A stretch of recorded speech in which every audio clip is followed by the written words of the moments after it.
Hey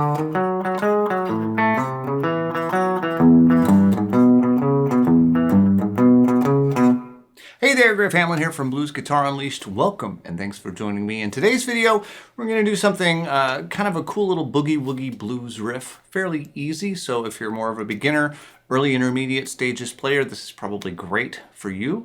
Going to work on some techniques for some alternate picking and some palm muting. Plus, just learn a great riff that's a lot of fun to play. So let me walk you through how it goes first.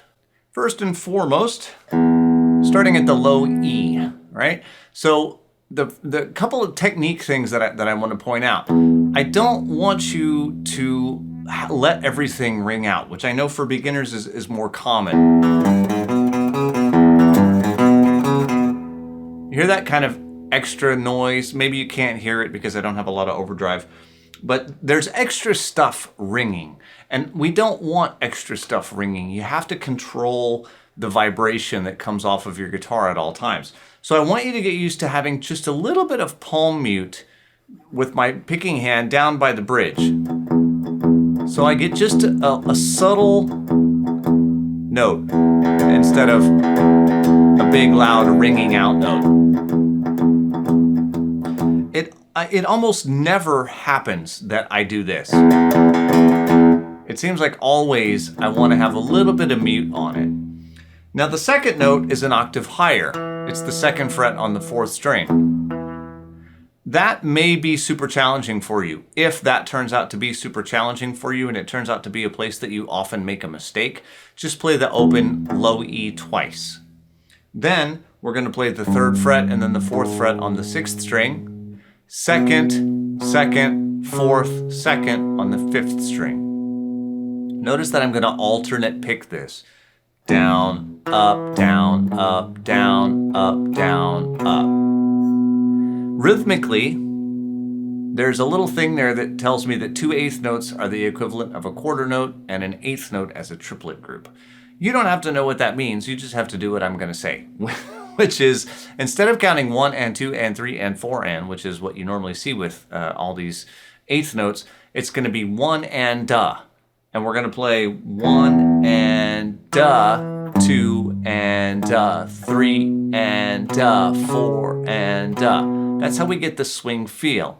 1 and 2 and 3 and 4 and 1 and 2 and 3 and sorry, 1 and 2 3 4 1 and 2 and 3 and 4 and 1 and 2 and 3 and 4 and right. That's what you want to keep going.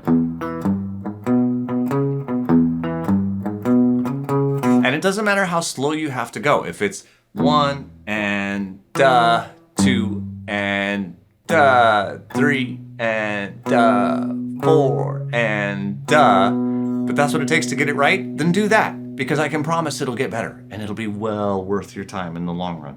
Okay, so we'll play that exact same riff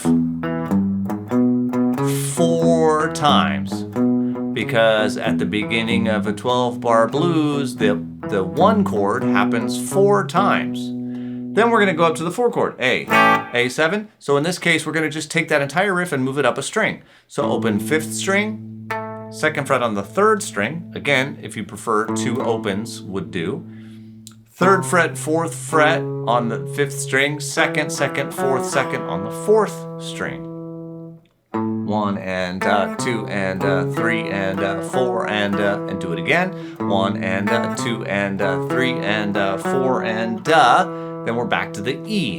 1 and 2 and 3 and 4 and 1 and 2 and 3 and 4 and Now for the B7, that's the next chord, we're going to do the same riff starting on a B. You'll notice that I've just put 2 B's up front. 2nd fret on the 5th string. If you want to do like we've done before and play 2nd fret and then 4th fret on the 3rd string, you can do that. You could do that. If it's comfortable to you, go ahead and do it. For many people, I figured that might be uncomfortable, that might be really challenging to get from the 4th string. Notice I've got my 3rd finger here I would kind of have to rush my middle finger over to get the 5th fret on the 5th string. That might, if it's easy for you, great. If it's hard for you, then don't worry about it, just play what's written.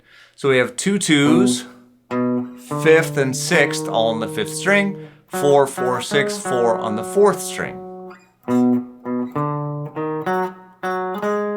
Then I'm going to go back to the A, same as before, and finish out with the E twice again. And that's the whole thing. Of course, if you were playing it by yourself or you're doing it like in a song, you would just keep looping it around and playing from the beginning to the end, back to the beginning to the end. No stop in between, okay?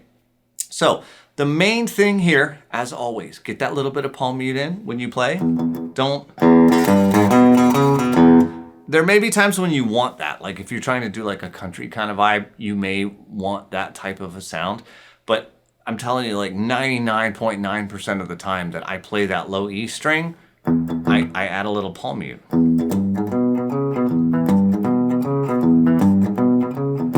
It just keeps it under control, and that's an important thing, particularly when you add some overdrive to the tone, okay? So let me play through the whole thing nice and slow for you. If this is new to you, this might be a good chance to try and play it along with me. Here we go.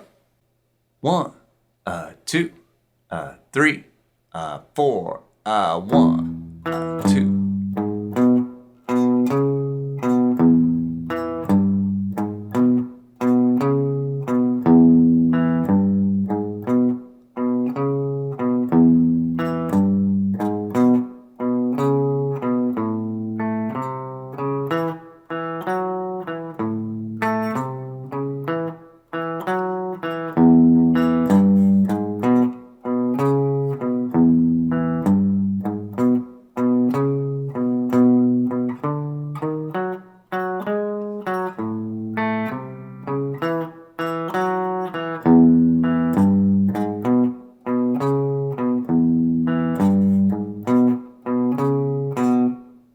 And then if you feel like you kind of have that down, let's try it more at, I'll say, full speed. There's not an actual full speed for this. A little bit quicker. Let's check it out. 1, 2, 3, 4.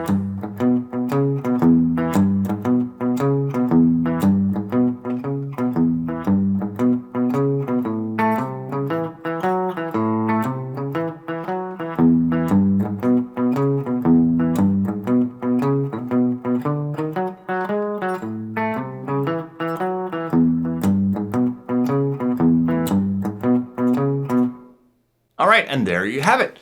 Fun little boogie woogie blues riff. So hope you'll play around with that. As always, if you have a friend that might enjoy it, get something out of it, please feel free to share it with them. I'm Griff Hamlin from Blues Guitar Unleashed, and I will talk to you soon. Take care.